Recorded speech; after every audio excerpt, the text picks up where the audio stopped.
ನಮಸ್ಕಾರ, welcome to Yoyo Kannada. ಬನ್ನೀಗ ನೋಡೋಣ ಕರ್ನಾಟಕದ ಪ್ರಮುಖ 5 ಬ್ರೇಕಿಂಗ್ ನ್ಯೂಸ್ಗಳು. ರಾಜ್ಯದಲ್ಲಿ 3 ಕ್ಷೇತ್ರಗಳ ಉಪಚುನಾವಣೆ ಮುಗಿಯುತ್ತಿದ್ದಂತೆ ರಾಜ್ಯದ ಕಾಂಗ್ರೆಸ್ ಸರ್ಕಾರದಲ್ಲಿ ಸಂಪುಟ ಪುನರ್ರಚನೆ ಮತ್ತು ಸಚಿವರ ಖಾತೆ ಬದಲಾವಣೆಯ ಬಗ್ಗೆ ಸಾಕಷ್ಟು ಚರ್ಚೆ ಆಗುತ್ತಿದೆ. ಈ ಕುರಿತು ಸಚಿವ ಸತೀಶ್ ಜಾರಕಿಹೊಳಿ ಪ್ರತಿಕ್ರಿಯೆ ನೀಡಿದ್ದು, ಸಂಪುಟ ಪುನರ್ರಚನೆಯಾಗಬಹುದು, ಜೊತೆಗೆ ಕೆಲವರ ಖಾತೆ ಬದಲಾವಣೆಯ ಚರ್ಚೆಯೂ ಇದೆ ಎಂದು ಹೇಳಿದ್ದಾರೆ. ಸಂಪುಟ ಪುನರ್ರಚನೆ ಯಾವಾಗ ಅಂತ ಗೊತ್ತಿಲ್ಲ. ದೆಹಲಿಯಿಂದ ಲಿಸ್ಟ್ ಬಂದ್ರೆ ಎಲ್ಲವೂ ಬದಲಾಗುತ್ತದೆ. ಎಲ್ಲವೂ ದೆಹಲಿಯಲ್ಲಿಯೇ ಫೈನಲ್. ಅಲ್ಲಿಂದ ಲಿಸ್ಟ್ ಬಂದ್ರೆ ಅದರಲ್ಲಿ ಯಾರ ಹೆಸರು ಇದೆ, ಮನೆ ಖಾಲಿ ಮಾಡಿಕೊಂಡು ಹೋಗ್ಬೇಕಷ್ಟೇ. ದೆಹಲಿಯೇ ಪವರ್ಫುಲ್, ಅಲ್ಲೇ ಎಲ್ಲವೂ ನಿರ್ಧಾರವಾಗಲಿದೆ ಎಂದು ಸಂಪುಟ ಪುನರ್ರಚನೆ ಜೊತೆ ಸಚಿವ ಖಾತೆ ಬದಲಾವಣೆಯ ಸುಳಿವನ್ನ ಸಚಿವ ಸತೀಶ್ ಜಾರಕಿಹೊಳಿ ಬಿಟ್ಟುಕೊಟ್ಟಿದ್ದಾರೆ.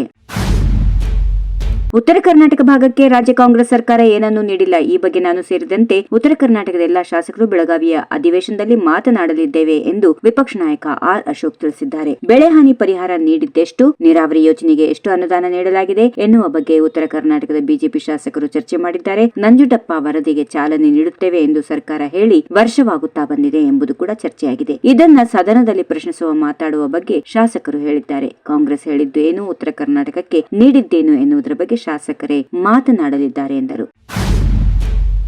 ಲಿಂಗಾಯತ ಪಂಚಮಸಾಲಿ ಸಮಾಜಕ್ಕೆ 2A ಮೀಸಲಾತಿ ಆಗ್ರಹಿಸುತ್ತಾ ಬೆಳಗಾವಿಯ ಸುವರ್ಣ ಸೌಧದ ಬಳಿ ಡಿಸೆಂಬರ್ 10ರಂದು ಹಮ್ಮಿಕೊಂಡಿರುವ ಟ್ರ್ಯಾಕ್ಟರ್ ಚಳವಳಿಗೆ ವಿಜಯಾನಂದ್ ಕಶಪ್ಪನವರ್ ಅಪಸ್ವರ ಎತ್ತಿರುವುದು ಸರಿಯಲ್ಲ ಎಂದು ವಿಧಾನಸಭೆ ಪ್ರತಿಪಕ್ಷದ ಉಪನಾಯಕ ಅರವಿಂದ್ ಬೆಲ್ಲದ್ ಆಕ್ರೋಶ ವ್ಯಕ್ತಪಡಿಸಿದರು. ಸರ್ಕಾರಕ್ಕೆ ಅಂಟಿಕೊಂಡು ಕುಳಿತುಕೊಳ್ಳಬಾರದು. ಈ ಹಿಂದೆ ನಾವು ಸಹ ನಮ್ಮ ಪಕ್ಷದ ಸರ್ಕಾರ ಅಧಿಕಾರದಲ್ಲಿದ್ದಾಗ ಸಮಾಜಕ್ಕೆ ಮೀಸಲಾತಿಗಾಗಿ ಸರ್ಕಾರದ ವಿರುದ್ಧ ಧ್ವನಿ ಎತ್ತಿದ್ದೆವು. ಮುಖ್ಯಮಂತ್ರಿಗೆ ಸಮಾಜದ ಮೀಸಲಾತಿ ವಿಷಯವಾಗಿ ಮನವರಿಕೆ ಮಾಡಿದ್ದೆವು. ಆದರೆ ವಿಜಯಾನಂದ ಕಶಪ್ಪನವರು ಒಂದು ವೀರಶೈವ ಲಿಂಗಾಯತ ಪ್ರಾಧಿಕಾರದ ಅಧ್ಯಕ್ಷ ಸ್ಥಾನಕ್ಕಾಗಿ ಸರ್ಕಾರದ ಪರ ನಿಂತಿರುವುದು ಸರಿಯಲ್ಲ ಎಂದು ಕಿಡಿಕಾರಿದರು.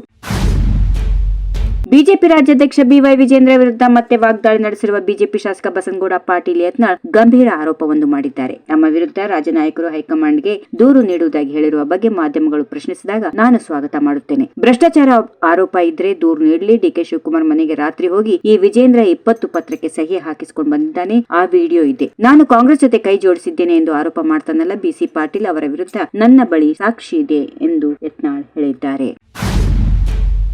ಅಂದಿನ ಕಾಂಗ್ರೆಸ್ ಸರ್ಕಾರ ಜೆಟಿ ದೇವೇಗೌಡರನ್ನ ಬಂಧಿಸಲು ಸಿದ್ಧತೆ ಮಾಡಿಕೊಂಡಿತ್ತು. ಕುಮಾರಸ್ವಾಮಿ ಇಲ್ದಿದ್ರೆ ಜೆಟಿ ದೇವೇಗೌಡರು ಮಗನ್ ಜೊತೆ ಜೈಲಿನಲ್ಲಿ ಇರಬೇಕಾಗ್ತಿತ್ತು ಎಂದು ಹೇಳಿಕೆ ನೀಡಿದ್ದ ಶಾಸಕ ಎಚ್.ಡಿ. ರೇವಣ್ಣ ಅವರಿಗೆ ಜೆಡಿಎಸ್ ಶಾಸಕ ಜೆಟಿ ದೇವೇಗೌಡ ತಿರುಗೇಟು ನೀಡಿದ್ದಾರೆ. ನನ್ನ ಮೇಲೆ ಯಾರೂ ರಾಜಕೀಯವಾಗಿ ದೂರು ಕೊಟ್ಟಿಲ್ಲ. ನನ್ನ ಮೇಲೆ ಯಾವ ಕೇಸು ಇದೆ ತೋರಿಸಲಿ. ಸಿದ್ದರಾಮಯ್ಯ ಸೇಡ್ ತೀರಿಸಿಕೊಳ್ಳಿಕ್ಕೆ ರಾಜಕೀಯ ಮಾಡಿದ್ದಾರೆ. ನನ್ನನ್ನು ಸೋಲಿಸಲಿಕ್ಕೆ ಪ್ರಯತ್ನ ಮಾಡಿದ್ದಾರೆ. ಆದರೆ ಸುಳ್ಳು ಕೇಸ್ ಹಾಕಿಸುವ ಕೆಲಸ ಸಿದ್ದರಾಮಯ್ಯ ಕೂಡ ಮಾಡಿಲ್ಲ ಎಂದು ಶಾಸಕ ಜೆಟಿ ದೇವೇಗೌಡ ಹೇಳಿದ್ದಾರೆ. If you like this video, ಬೇಗ ಲೈಕ್ ಮಾಡಿ, ಕಾಮೆಂಟ್ ಮಾಡಿ, ಶೇರ್ ಮಾಡಿ ಹಾಗೂ ಯೋಯೋ ಟಿವಿ ಕನ್ನಡವನ್ನು ಸಬ್ಸ್ಕ್ರೈಬ್ ಮಾಡಿ.